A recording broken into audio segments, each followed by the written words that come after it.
ሶሻል ሚዲያ ላይ የምታዩት ነገር በሙሉ እውነት አይደለም። አብዛኞቻችን በተለያዩ ማህበራዊ ድረገጾች ላይ በምናያቸው ቪዲዮዎች ራሳችንን ንጽጽር ውስጥ ከተናል። ይህ በማለዳ ዩቲዩብ ቻናል ነው። ፍጹም መንገሻ ነኝ። ይህንን ቻናል ሰብስክራይብ ማድረግ ግዴታ ነው። ምክንያቱም ኑ ዘመን ናጅ ተያይዘን አብረን እንደግ ስለሆነ መልእክታችን ሰብስክራይብ እያደረጋችሁ ቤተሰብ ሁኑ እላለሁ። ወደ ቪዲዮ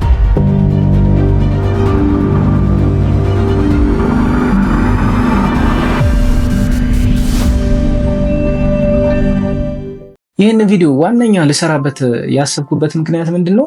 ሰሞኑ የተለያዩ ቴክስቶች ይገቡልኛል ከማህበራዊ ድረገጽ በሚያዩት ነገር እንዲሁም ደግሞ ራሳቸውን ንጽጽር ውስጥ ከተው እኔ አረባም፣ እኔ አልጠቅምም፣ እኔ ከብዙዎች ያልተሻልኩ ነኝ፣ እኔ ማይሳካልኝ ሰው ነኝ፣ እንዲሁም እኔ ብቻ ነኝ ላይሳካልኝ የቻለው። ብዙዎች ሶሻል ሚዲያ ላይ እየተሳካላቸው እኔ ግን እያሳዩ ነው፣ እኔ ግን ምንም እየተሳካልኝ አይደለም እና በጣም ተስፋ ቆርጫለሁ የሚል ሜሴጆች ገብተውልኝ ነው። እና አሁን ባለንበት ዘመን ብዙ አይነት የሶሻል ሚዲያ አማራጮች አሉ። ለምሳሌ ቲክቶክ፣ ዩቲዩብ፣ ኢንስታግራም፣ ፌስቡክ፣ ቴሌግራም፣ ዋትሳፕ የተለያዩ የሶሻል ሚዲያ አማራጮች አሉ።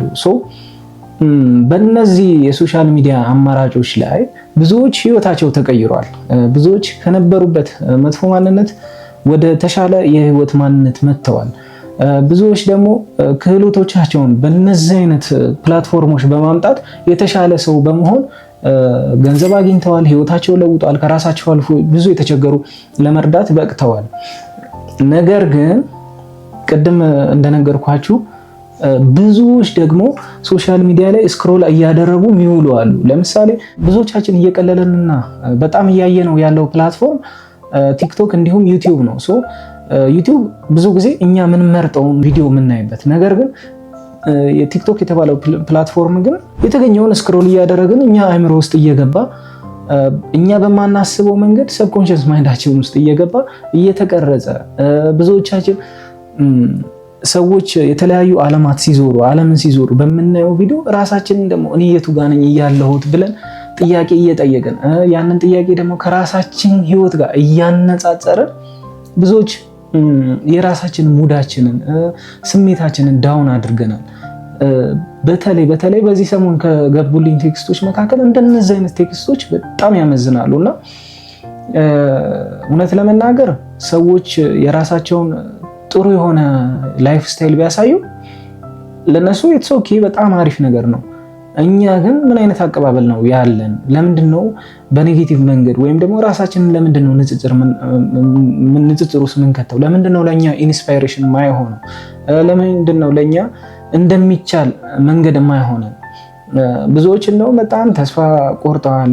የኔ ኩዮች ትልቅ ደረጃ ደርሰዋል፣ እኔ ግን በጣም በቃ እዚህ ላይ ነኝ ያለሁት፣ ስራ የለኝም፣ ትምህርቴን ጨርሼ ተመረቄ ምንም ነገር አልጠቅምም፣ ለቤተሰብ ሸክም ነው የሆንኩት ብለው የሚያስቡ አሉ። ነገር ግን አንደኛ ሶሻል ሚዲያ ላይ የምናየው ነገር መሆኑ እውነት አይደለም። እውነት ቢሆን እንኳን አብዛኛዎቹ የሚኖሩት ልክ እንደ ማንኛውም ሰው ዴይ ቱ ዴይ ስራ፣ ዴይ ቱ ዴይ ልፋት ያለበት ህይወት ላይ ነው።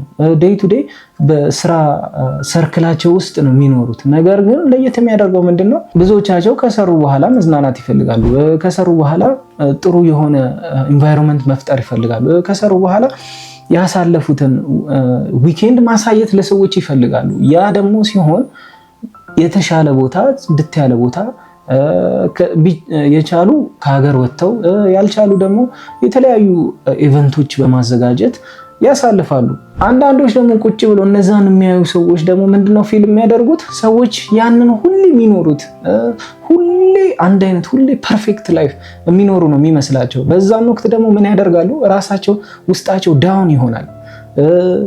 ለራሳቸው አመለካከት እኔ እንደዚህ አልሆንም፣ እኔ እንደዚህ አይነት ሪሌሽንሺፕ አላይም። ፐርፌክት የመሰለ ሪሌሽንሺፕ የሚያሳይ አንዳንድ የካፕል ኮንተንት ያላቸው አሉ።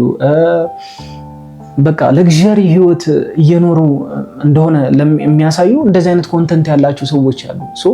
እኔ ጥሩ የሆነ ሪሌሽንሺፕ የለኝም፣ ፍቅረኛ የለኝም፣ እኔ ሀብታም አይደለሁም፣ የተለያዩ ዓለማት ወጥቼ መኖር አልችልም የሚሉ አሉ። እንደነዚህ አይነት ቪዲዮ እያዩ ግን እነዚህን ቪዲዮ ለምንድን ነው ለኢንስፓይሬሽን ማንጠቀምባቸው? ደግሞ ትክክል አይደለም። ሁልጊዜ አይኖሩትም። ልባችንን ክፍት አድርገን አእምሯችንን ክፍት አድርገን ማየት ነው ያለብን። የሚሰማን ስሜት ደግሞ ጥሩ ካልሆነ ለምንድን ነው መርጠን ማናየው? ኢንስፓየር የሚያደርጋችሁን ሰዎች ፎሎ አድርጉ። ፎሎ ካደረጋችሁ በኋላ ደግሞ ፎሎ የምታደርጉትን ሰዎች ብቻ ተከታተሉ እንጂ እናንተ ከአስተሳሰባችሁ ዝቅ የሚያደርጋችሁ ፉክክር ውስጥ የሚከታችሁ ራሳችሁን ካላችሁበት ማንነት ከሌላ ሰው ጋር ንጽጽር ውስጥ የሚከታችሁ አይነት ቪዲዮዎች ከመጡላችሁ you don't have to see it። በቃ ሳታዩት እለፉት ብቻ አይደለም most probably ቢቻል ሶሻል ሚዲያ ላይ ጊዜያችሁን አለማጥፋት፣ ራሳችሁን በመገንባት ጊዜያችሁን ማሳለፍ። ራስን መገንባት ማለት ሲባል ምንድነው? መጀመሪያ ምን ላይ ነው ያለሁት? ምን እያደረኩ ነው? ምን አይነት እንቅስቃሴ ነው? አስተሳሰቤ ምን አይነት ነው? ምን አይነት ሰው መሆን ነው የምፈልገው? መድረሻ አለኝ የሚሉትን በጠየቃችሁ ሰዓት ብዙ አይነት ያልተመለሱ ጥያቄዎች ታገኛላችሁ። እነዚህን ጥያቄዎች ለመስራት በምትጓዙበት ወቅት ምን ይባላል? ራስን መገንባት ይባላል ማለት ነው።